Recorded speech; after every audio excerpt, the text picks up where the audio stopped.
Hello friend, welcome back to my cooking blog. तो friend, आज मैं बना रही हूँ स्पेशल सर्दी स्पेशल गोंद की लड्डू, जो काफ़ी टेस्टी बन करके तैयार हुआ था। फ्रेंड, बहुत अच्छा लगा था सच में। आप बना करके देखिएगा, बहुत टेस्टी बन करके तैयार होता है। पहले मैं सामान दिखा देती हूँ। तो यहाँ पर मैं ले ली हूँ आधा कटोरी यानी कि 50 ग्राम ये गोंद है, और 100 ग्राम यहाँ पर मैं मूंगफली ली हूँ, जिसको मैं दाना निकाली हूँ रोस्ट करके। ये 2 बड़ा चम्मच कद्दू का बीज है, पंपकिन सीड्स, और ये 4 चम्मच वाइट तिल है, 2 चम्मच खसखस है, 3 से 4 दाना मैं इलायची को कूट ली हूँ, 1 छोटा चम्मच सौंठ पाउडर है, और 50 ग्राम काजू और 100 ग्राम बादाम मैं ले ली हूँ। अब हम यहाँ पर गैस चला लेते हैं, एक पैन बैठाएंगे, पैन को हम गरम कर लेंगे, और 1 कटोरी यहाँ पर मैं घी ली हूँ गाय का। तो मैं मेजरी से आपको बता रही हूँ। इसमें से हम पहले 2 बड़ा चम्मच निकाल लेते हैं।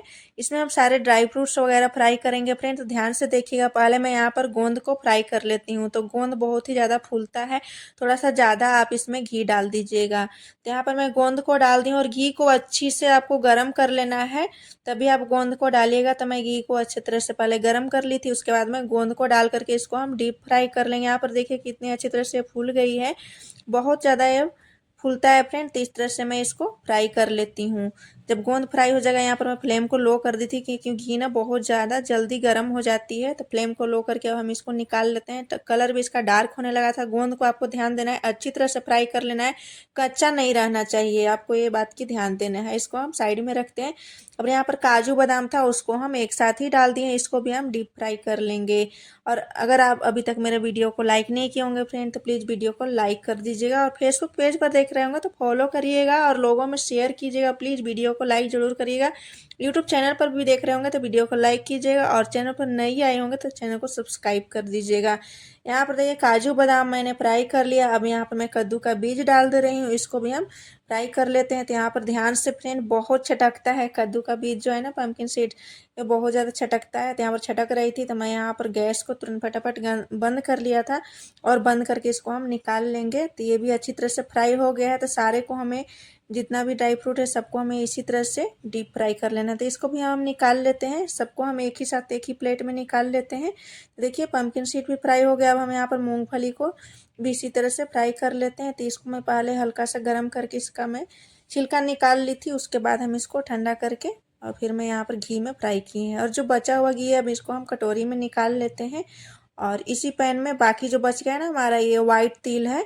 तो ये 2 बड़ा चम्मच के जितना था वाइट तिल फ्रेंड, और एक खसखस है, 1 बड़ा चम्मच के जितना खसखस में ले ली थी, यानी कि पॉपी सीड्स। थोड़ा सा मैं घी डाल दे रही हूँ, क्योंकि सारे में ड्राई फ्रूट घी में फ्राई की हूँ, तो इसमें भी हम घी डाल देते हैं। और इसको भी हम इसी तरह से अच्छी तरह से भून लेते हैं घी में। तो ये अच्छी तरह से जब चटकने लगे, तभी आप इसको निकालिएगा। तो ये अच्छी तरह से देखिए फूट रही है बहुत अच्छी तरह से। तब इसको भी हम निकाल लेते हैं। सारा हमारा जो भी था फ्राई करने वाला वो हो गया है, ड्राई फ्रूट वगैरह फ्राई। तब इसको हम इसी में निकाल लेते हैं। तो सारा मैं एक ही प्लेट में निकाली हूँ, और इसको हमें ठंडा कर लेना है अच्छी तरह से। तो ठंडा होने के लिए मैं इसको साइड में रख देती हूँ। और यहाँ पर गोंद बहुत अच्छी तरह से ठंडी हो गई। अब इसको हम ग्लास से इस तरह से देखिए तोड़ लेते हैं, बहुत अच्छी तरह से क्रश हो जाती है। तो ग्लास या कटोरी को भी फ्लैट बर्तन ले लीजिए, उससे अच्छी तरह से आप इसको इस तरह से पीस सकते हैं। तो इसको मैं मिक्सी में नहीं पीसूँगी, इसी तरह से मैं गिलास से ही इसको तोड़ ली हूँ। बारीक टूट गया है, थोड़ा सा मोटा हल्का दरदरा रहना चाहिए फ्रेंड। और जो ड्राई फ्रूट था ना, उसको भी हमें मोटा दरदरा सा ठंडा होने के बाद पीस लेना है। तो यहाँ पर देखिए गोंद तो यहाँ पर पिसा गया है। और ये देखिए जो सारे ड्राई फ्रूट था ना, सब एक ही में मिक्स करके इसको मैं ठंडा होने के लिए रख दी थी। तो ये ठंडा हो गई है। अब इसको भी हम दरदरा सा मिक्सी में पीस लेते हैं। तो आपको फाइन पाउडर नहीं बनाना है, हल्का दरदरा ही रखना है, आपको ये बात को ध्यान रखना है। और आपको घी में ही बनाना है, काफ़ी टेस्टी लगता है, और बहुत टेस्टी बन करके तैयार हुआ था। तो यहाँ पर देखिए इसको मैं दरदरा सा पीस लेती हूँ। थोड़ा मोटा ही रखिएगा, पल्स मोड पर रख करके आप इसको पीसिएगा। तो ये पिसा गया है। अब हम यहाँ पर बैठा देते हैं पैन फिर से। पैन को मैं साफ करके वही पैन को मैं बैठा दी हूँ। और जो बचा हुआ घी था ना हमारा, जो 1 कटोरी में मेजरी से ली थी, उसी में से मैं डाल दी हूँ बचा हुआ घी। और आधा कटोरी और मैं घी ली हूँ, तो टोटल 1.5 कटोरी घी मैं यहाँ पर यूज करी हूँ। बाकी भी सामान मैं आपको दिखाऊंगी कितना क्या लेना है। घी को गर्म होने देते हैं पहले। घी जैसे ही मेल्ट हो जाएगा, इसमें हम डाल देंगे 1 कटोरी, उसी कटोरी से बेसन। हाँ फ्रेंड, बेसन ज़रूर डालिएगा। ऐसे तो गोंद के लड्डू बनती है आटा में, लेकिन बेसन से काफ़ी अच्छा टेस्ट आ जाता है। एक बार आप ज़रूर बना कर किस तरह से आप देखिएगा। ऐसे तो आप कई बार खाए होंगे गोंद के लड्डू कई तरह के, लेकिन इस तरीका से आप बना करके देखिएगा, बहुत टेस्टी बनती है फ्रेंड।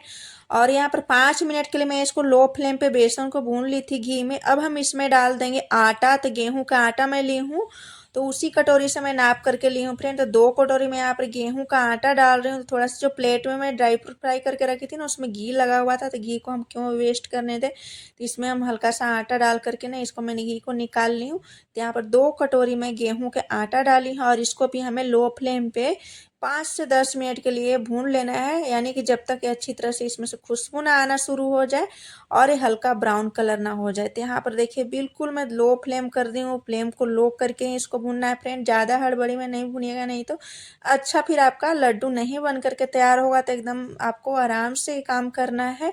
तो यहाँ पर देखिए बहुत अच्छा खुशबू आने लगी हमारी किचन में, बहुत ही लो फ्लेम पर बहुत जल्दी भुना जाता है फ्रेंड, 5 से 10 मिनट में ही भुना करके तैयार हो गया है। तो यहाँ पर हम गैस को बंद कर दिए थे, प्लेट लेकर के आ रहे हैं, इसको हम फटाफट प्लेट में हम निकाल लेते हैं, क्योंकि ये पैन गर्म है तो अंदर थोड़ा सा जलने का डर होता है। यहाँ पर देख सकते हैं हल्का से लगने लगा था, यानी कि जलने लगा था, इसको हम निकाल देते हैं। और ये अभी काफ़ी गर्म है फ्रेंड। तो और हमारा जो ड्राई फ्रूट वगैरह जो पीस कर रखी थी वो ठंडी हो गई थी, जो गोंद हमें यहाँ पर तोड़ कर रखे थे ना ग्लास से, उसको हम इसमें अब मिक्स कर देते हैं।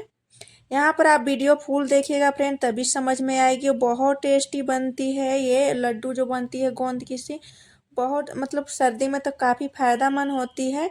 और जो ड्राई फ्रूट में पीस कर रखी थी उसको भी हम डाल देते हैं। तो यहाँ पर देख सकते हैं थोड़ा मोटा ही मैं पीसी हूँ। अब ये सबको हमें मिक्स कर देना है। अब हम यहाँ पर ले रहे हैं भूरा फ्रेंड, उसी कटोरी से। तो भूरा तगार बनता है, शुगर से ही बनाई जाती है। मैं बनाई हूँ पहले ही, रेसिपी शेयर कर दी है दिवाली के टाइम पे। अगर आप नहीं देखे होंगे वो रेसिपी तो मेरे चैनल पर जाकर देखिएगा, आप चाहें तो मैं लिंक भी शेयर कर दूंगी। वो डाल दी हूँ 2 कटोरी। 4-5 दाना यहाँ पर मैं इलायची को लेकर कूट ली थी, और 1 छोटा चम्मच सौंठ पाउडर मैं यहाँ पर डाली हूँ। काफ़ी गर्म होती है सौंठ पाउडर, सर्दी में आप डालिएगा। एक बड़ी इलायची का दाना निकाल करके यहाँ पर मैं हल्का सा कूट ली थी, वो भी मैं इसमें डाल देती हूँ। इसको हमें हल्के हाथों से मिक्स कर लेना है, क्योंकि अभी काफ़ी गर्म है फ्रेंड। अब जो हमारा ये आटा भुनी थी वो गर्म था, ड्राई फ्रूट वगैरह ना हल्का ठंडा हो गया था, तो ये नॉर्मल हो गया है। तो आपको ज़्यादा गरम गरम में नहीं डालना है। तो अगर आप चाहें तो तगार के जगह पे पिसी हुई चीनी भी डाल सकते हैं। तो गांव में तो गुड़ से बनाई जाती है फ्रेंड, गुड़ से भी मैं बनाती हूँ। अगर आपको गुड़ वाला रेसिपी चाहिए तो आप बताइएगा, मैं वो भी शेयर करूँगी। लेकिन आज मैं ये बनाई हूँ तगार से, जो कि काफ़ी टेस्टी बना था फ्रेंड।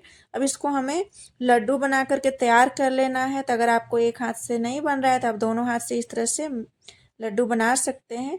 और ये बच्चे को काफ़ी मेरे घर में पसंद है, 3 लोग शौक से इधर बना रहे थे बेटा। ये ज़्यादातर मेरे साथ ही रहता है। तो यहाँ पर देखिए सारा गोंद का लड्डू मेरा बन करके तैयार हो गया है फ्रेंड, और बहुत टेस्टी बना था। यकीन मानिए आप इस तरीक़ा से बना करके देखिएगा, बहुत टेस्टी बनता है। हल्का ये ठंडा होगा तो हल्का से देखिए इस तरह से आप तोड़ कर मैं दिखाती हूँ, हल्का ठंडा होने के बाद बहुत अच्छा बन करके तैयार हुआ था।